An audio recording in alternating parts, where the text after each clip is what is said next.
A graça e a paz do nosso Senhor e Salvador Jesus Cristo. Amém, meus amados? Nós estamos aqui mais uma vez, nessa devocional. Estamos em tempos de jejum, estamos jejuando. Estamos na segunda semana, terça-feira, 1º de abril, iniciando o mês aí, na presença do Senhor, com experiências sobrenaturais. Isso é poderoso. Amém? Nós estamos vendo nesses dias, nesses 21 dias, restituição de A a Z, e nós temos aqui o nosso material que nós estamos usando. Então lembra disso, jejum é tempo de ter experiências com o Senhor, jejum é tempo de comunhão, de desfrute, de revelação, é tempo de você intensificar a sua oração, é tempo de você renovar a sua mente, e para renovar a sua mente nós temos o livro, nós estamos aqui estudando, meditando nessa palavra. Amém? Hoje o tema é restituindo a importância da casa do Pai. Então lembra disso, você é eterno. Então não fique preso somente no aqui e no agora. O aqui e o agora faz parte? Faz parte. Mas você não pode esquecer que você é um ser eterno. E nós estamos aqui nos preparando, nos tornando o quê? Uma noiva idônea para se casar com o nosso noivo, quem é Jesus Cristo. Então o que está sendo preparado é as bodas do Cordeiro. Para quê? Para mim e para você, para estarmos casados com Ele na eternidade. Aleluia, glória a Deus. Mas antes de começar aqui a fazer o resumo do capítulo, eu gostaria de orar. Amém? Onde você está? Feche os seus olhos agora, vamos estar orando, pedindo revelação, graça, discernimento, direção da parte do Senhor. Amém, meus amados? Pai de amor, nós te damos graças por esse dia, por esse mês que está se iniciando hoje, 1º dia do mês de abril. Te damos graças por isso. É uma prova que o seu amor, a sua graça, a sua misericórdia está sobre as nossas vidas, e eu creio no novo de Deus. Eu não quero pensar em fracasso, não quero pensar em derrota, não quero, ó Deus, raciocinar como uma vítima, mas eu quero declarar que nós somos vencedores. E nesse mês teremos restituição de tudo aquilo que foi tirado, de tudo aquilo que foi roubado das nossas vidas. Esse é o mês em que o Senhor estará liberando uma graça, o favor, o amor de Deus. Estaremos experimentando o amor incondicional. Aleluia. Aleluia, glória a Deus, amém? Irmãos, ontem, no capítulo anterior, na semana anterior nós temos visto a restituição individual, que tem a ver com a nossa alma aqui dentro.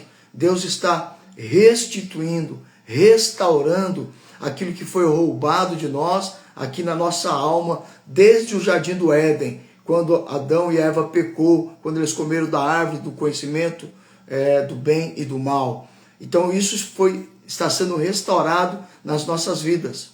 Então nós vimos lá as condições do berço da alma, e nós estamos agora vendo a última, que é viver em comunhão, em equipe. Então Deus está nos restaurando. Então Deus está nos restaurando de maneira individual e agora também de forma coletiva, porque Deus vive dessa maneira. A arquitetura que Deus nos criou é para viver de maneira coletiva, uns com os outros. Assim como Deus é. Deus vive assim. Lembra, nós temos um pedaço de Deus aqui dentro. Nós temos o DNA de Deus. Então Deus vive de maneira coletiva. E Deus nos criou também para viver o quê? De maneira coletiva. Isso faz parte o quê? Do caráter de Deus. Aí você sabe que o diabo entrou na história. Aí o que aconteceu? O diabo nunca... A maneira do diabo, desde o Éden até os dias de hoje, e será sempre, é a maneira do diabo agir. Como que o diabo age? Colocando dúvidas. Ou seja, você duvidar do caráter de Deus. Quando eu duvido do caráter, o que vai acontecer? A minha fé, meu querido, minha querida, vai ser abalada. Ou seja, vai ser minada. Quando eu duvido do caráter de Deus, qual é a consequência? Tem as promessas, tem as bênçãos, tem aquilo que Deus liberou sobre a minha vida, que tem a ver com o amor dele, que ele quer o meu bem, o seu bem, o melhor para mim, para você, é o que Deus quer. Aí quando eu duvido, o que eu vou ter? Nada. Porque eu estou duvidando daquilo que Deus pode fazer na minha vida, do poder, da graça, do amor, da restauração e até mesmo da restituição. Então, o diabo entra na história, colocando o quê? Dúvida. Dúvidas acerca do caráter de Deus, daquilo que ele é, daquilo que ele é, do amor, da palavra, da promessa. Então, quando eu duvido, quando a dúvida entra e eu duvido do caráter de Deus, eu vou duvidar da palavra de Deus. Eu estou dizendo o quê? Deus mente. Deus é mentiroso. E se Deus é mentiroso, não tem nada de bom para mim. Não sei se você consegue entender isso. Então, aí o diabo começa a agir dessa forma. E nós somos roubados nas nossas vidas, somos prejudicados, não somente no aqui e no agora, mas também na eternidade. Aí Deus está, graças a Deus, aí pela vida do pastor Wilson, da revelação, daquilo que Deus inspirou ele a escrever, para que nós possamos de fato experimentar a restituição 100%, de A a Z, começando aqui na nossa alma, e tendo a certeza, a convicção de que da restituição do aqui e o agora não vai nos prejudicar aqui e na eternidade.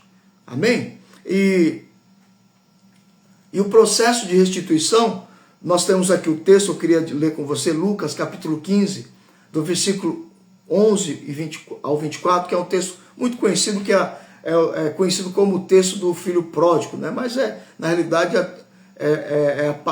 a parábola do filho pródigo, né? Que é conhecido, mas é a parábola do pai amoroso, onde o filho é uma frase, né? Caindo em si, né? Queria viver de maneira individual, não plural, saindo da casa do pai. Mas olha o que o texto diz. Diz assim, continuou, certo homem tinha, Jesus, né, continuando, certo homem tinha 2 filhos. O mais moço deles disse ao pai, pai, dá-me a parte dos bens que me cabe. E ele lhes repartiu os haveres. E passado não muitos dias, o filho mais moço, ajuntando tudo o que era seu, partiu para uma terra distante, e lá dissipou todos os seus bens, vivendo de maneira dissoluta.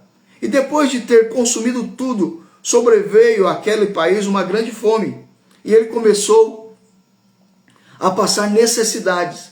Então ele foi e se agregou a um dos cidadãos daquela terra, e este o mandou para os seus campos a guardar porcos. Irmão, isso para judeu, isso é entrar na dignidade do judeu, porque é o fundo do poço para eles. Olha o que diz. Ali desejava ele fartar-se das alfarrobas que os porcos comiam, mas ninguém lhe dava nada. E então, caindo em si, disse, quantos trabalhadores de meu pai têm pão com fartura, e eu aqui morrendo de fome? Levantar-me-ei, irei ter com meu pai, e lhe direi, pai, pequei contra o céu e diante de ti, já não sou digno, olha só, de ser chamado teu filho, trata-me como um dos teus trabalhadores. E levantando-se foi para o seu pai. Vinha ele ainda longe, quando seu pai o avistou, e compadecido dele, correndo, o abraçou e beijou. E o filho lhe disse, pai, pequei contra o céu e diante de ti, e não sou digno de ser chamado teu filho. O pai, porém, disse aos seus servos, olha a restituição, trazei depressa a melhor roupa, vestiu, pondo-lhe um anel no dedo e sandália nos pés. Trazei também e matai o novilho cevado. Comamos, regozijamo-nos, porque este meu filho estava morto e reviveu, estava perdido e foi achado. E começaram a regozijar-se, a se alegrar, a festejar. Aleluia, glória a Deus. Irmãos, antes de entrar nessa parábola, a gente precisa definir algumas coisas aqui. Então, nós vimos algo. Então, nós temos o jardim do Éden, nós temos a igreja, e nós temos aqui na parábola a casa do Pai. Então nós vimos aqui, na semana anterior, que o Jardim do Éden tem a ver com o quê? Com a casa do Pai.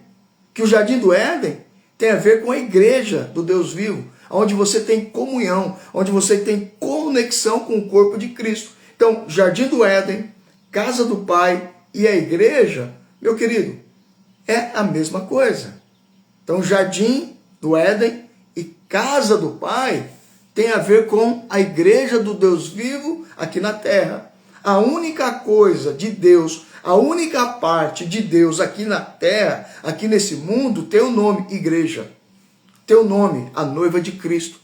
E o restante? A Bíblia é bem clara, a palavra de Deus é bem clara. O restante jaz no maligno. Esse sistema do mundo é coordenado, é conduzido por um ser chamado Lúcifer, diabo. A Bíblia é clara, o mundo jaz no maligno. E a única parte de Deus aqui nessa terra tem o nome igreja, que tem a ver com a casa do Pai, tem a ver com o jardim de Deus, onde eu tenho comunhão. Aleluia! Então, aqui nessa parábola, está falando da casa do Pai, que aponta para a igreja. Então, essa definição você precisa ter entendimento, você precisa compreender disso. E o que acontece aqui? O filho nem espera o pai morrer, porque qual que é o normal? O pai morrer para que eu possa desfrutar ou ter direito a essa herança. Para ter posse dessa herança, primeiro o pai tem que morrer. O filho nem esperou o pai morrer, meu Deus do céu. Eu fico imaginando o coração do pai, né, vendo essa situação. O filho desejando, na realidade, o filho desejando a morte e pensando assim, ó, já que você não morre logo, né? Quantos filhos tem por aí que faz isso, né? Meu Deus do céu. Já que você não morre, então me dá a parte na herança. Me dá a parte que cabe a mim. Ou seja, eu quero viver a minha vida de maneira independente. Irmão, aconteceu a mesma coisa lá no Éden. Quando o diabo entra na história, coloca dúvida, fala assim, olha, coma da árvore do conhecimento do bem e do mal, que você vai ser igual a Deus. E mais, eles não queriam ser igual a Deus, eles queriam ser superior a Deus, mais do que Deus. Foi o que o filho fez. A mesma coisa aconteceu com o filho. Falou, eu quero viver de maneira independente, eu quero administrar. Se eu tiver a herança na minha mão, eu vou multiplicar, eu vou fazer melhor do que você. É isso que o filho está dizendo. Eu quero viver de maneira independente. Eu não quero ter conexão com o pai. Eu não quero ter conexão com a casa, com a casa do pai. Eu quero viver de maneira independente, porque eu tenho mais capacidade, vou multiplicar essa herança, vou ficar mais rico do que o pai. Então eu estou aqui colocando, né, essa é a minha opinião, que passou na cabeça do cara. Ou seja, de maneira independente. Foi o que aconteceu com Eva e com Adão. Eu quero viver independente, desconectado com o Pai. Não quero ter ligação com o Pai, com Deus, quando eles comeram da árvore, do conhecimento, do bem e do mal. Independência. Independência. É o que os homens mais buscam hoje. Independência da casa do Pai, independência do Pai. Meu querido, a minha alma e a sua alma foi criada para ser a noiva do Cordeiro. Não foi criada para viver longe da casa. Não foi criada para viver desconectado do noivo, que é Jesus Cristo. Nós fomos criados para viver conectados. Nós fomos criados para ter um referencial, que é Jesus Cristo. Então, essa ideia errada, meu amado e minha amada, infelizmente, ainda passa pela cabeça de muitas pessoas. E pior ainda, por pessoas que estão da igreja, ou que fizeram parte da igreja, que se afastaram da igreja. Por que se afastaram? Porque isso entrou na cabeça. Eu consigo viver fora da igreja, independente da casa do Pai, independente do Pai. Ah, não, eu estou conectado ao Pai. Não, eu já ouvi isso. Não, pastor, eu tô longe da igreja, mas eu ainda tenho a vida de Deus. Tem, claro, Deus está aí. Mas não tem como viver longe da casa do Pai. dizer que está conectado ao Pai. Não tem como viver longe da casa do Pai e dizer que está conectado a Jesus Cristo. Não tem como, porque a única parte de Deus na terra tem um nome, é igreja. Não tem jeito. Tem um nome, é casa, a casa do Pai. Na casa do Pai eu tenho provisão. Na casa do Pai eu tenho proteção. Na casa do Pai eu tenho cuidado. Na casa do Pai eu sou amado. Aleluia! Só tem duas formas de nós aprendermos. O meu pastor antigo, antes do pastor Wilson, pastor Jeremias, ele dizia assim, ó, meu pé de cata-espera está te esperando, está aqui, ó, te esperando. Então tem duas formas. Eu posso aprender vendo os outros apanhar, que é a melhor forma, ou eu apanho para aprender. Eu prefiro aprender vendo os outros apanhar. Eu tenho uma frase do meu sogro, uma frase saudoso, né? Irmão Abelino. Ele dizia assim, ó, longe de Deus ou longe da igreja, nem para chupar bala. Então as pessoas que me acompanham aí mais antigas já lembram dessa frase. Olha, longe da igreja, né, a frase célebre dele, nem para chupar bala. Ou seja, meu amado, longe da igreja é só pau na cabeça. Desculpa a expressão. Longe da igreja é como o filho pródigo. Saiu da casa do pai, gastou tudo, viveu de maneira dissoluta, gastou tudo, veio uma fome, e para não passar fome, foi cuidar dos porcos. Olha a dignidade indo para o ralo. Olha a dignidade do ser humano criado à imagem e semelhança, a dignidade de alguém que tem a parte de Deus dentro dele, que Deus soprou nas narinas, porque para o judeu é perder a dignidade. Cuidar de porcos é perder a dignidade. Mas graças a Deus, aqui na parábola, o que diz? Que ele caiu em si. Ou seja, o bom senso chegou, a clareza chegou, a fantasia caiu por terra. E aquilo que é verdadeiro ficou. Ou seja, olha a minha situação. Caiu em si, eu vou voltar para a casa do meu pai. O que ele falou? Se ele me tratar do jeito que ele trata aqueles que trabalham na casa, já estou no lucro. Já estou bem na finta. Mas o que diz a palavra? Que ele voltou para casa e o pai já estava esperando. O pai o avistou de longe, foi ao encontro do filho, o abraçou. Aleluia. Você que vai estar me ouvindo, você que se afastou e vai ouvir isso, eu quero te dizer, Deus está te esperando com os braços abertos. E sem condenação nenhuma. Deus não está te esperando para te condenar. Só tem um que te condena, é o diabo. Deus jamais vai te condenar. O Pai jamais vai te condenar. Pelo contrário, Ele vai te abraçar e vai te restituir. Foi o que aconteceu com esse jovem. Ele foi restituído em tudo que ele perdeu. A herança que ele perdeu. Ele colocou um anel, autoridade, sandálias, roupas novas, matou um novilho cevado, ou seja, restituição. Tudo que ele perdeu foi o quê? Restituído, quando ele voltou para a casa do Pai, para viver em comunhão, em comunidade, uns com os outros. Essa é a vida que Deus tem para mim e para você.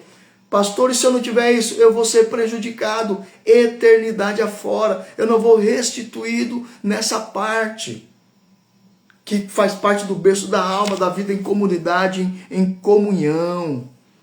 Quando ele volta para casa, a dignidade é restituída, a identidade. Lembra que ele quis ser tratado como um dos trabalhadores, perdeu totalmente a identidade de filho. E o pai restituiu essa identidade. Não, você não vai ser tratado como trabalhador, você vai ser tratado como filho. Filho amado, em quem Deus tem todo o seu prazer. Aleluia. Aleluia. Esse é o resumo do livro, desse capítulo. Que eu e você podemos ter esse cuidado de não cair nessa falácia. Qual falácia? Que o diabo fala da igreja.